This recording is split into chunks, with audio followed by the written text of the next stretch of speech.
Қаламыздың ірі сауда орындарында жұмыс уақыты қысқартылды. Елімізде жұқпалы індет салдарынан төтенше жағдай режимі жарияланған.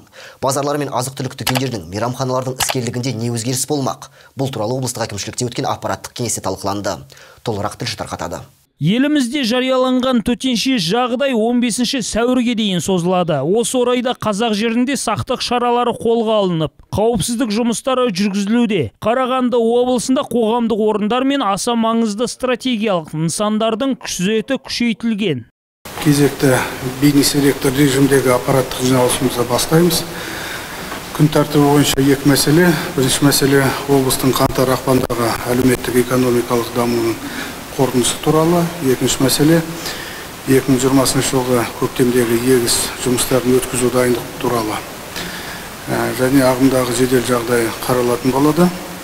Жұқпалы дертті жасырғандар мен медициналық тексерістен өтуден бас тартқандар назарға алынады. Бүгін ел президенті төтенше жағдай енгізіп, жарлыққа қол қойған. Аталмыш іс-шараға Қазақстан халқының қауіпсіздігін қамтамасыз ету мақсатында қолға алынып отыр. Жеңіс Қасымбек өткен аптада базарлар мен ірі сауда орындары, сауда желілерінің басшыларымен бағаны көтермеу жөнінде келісім жүргізілгендігін атап өтті. Сондай-ақ Қарағанды облысына қарасты елді мекендерде қажетті азық-түлік мөлшері сақталатын болады, деді.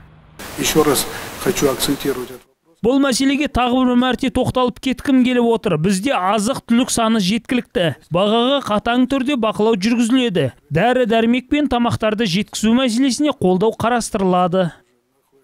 Сондай-ақ дәмханалар мен мейрамханалардың жұмысы кешкі 22:00-ге дейін шектелген. Келушілер саны 50 адамнан аспауы керек. Сауда орталықтары, түнгі клубтар, ойын-сауық ошақтарының жұмысына тыйым салынады. Мұнан бөлек көрермендер бар спорттық іс-шараларға, отбасылық мерекелерге және еске алу шаралары тоқтатылады. Мектептен тыс және қосымша білім беру нысандары уақытша жабылады. Олардың қатарында мектепішілік үйірмелер, секциялар, шығармашылық және компьютерлік клубтар бар. Ал балабақшалардың жұмысы өзгеріссіз қалады. Бірақ балдырғандар денсаулығына бақылау күшейтіледі. Наурызды тойлауға арналған мерекелік шаралар тоқтатылып, қызметкерлерді қашықтықтан басқару режиміне ауыстыру мүмкіндігі жүзеге асады.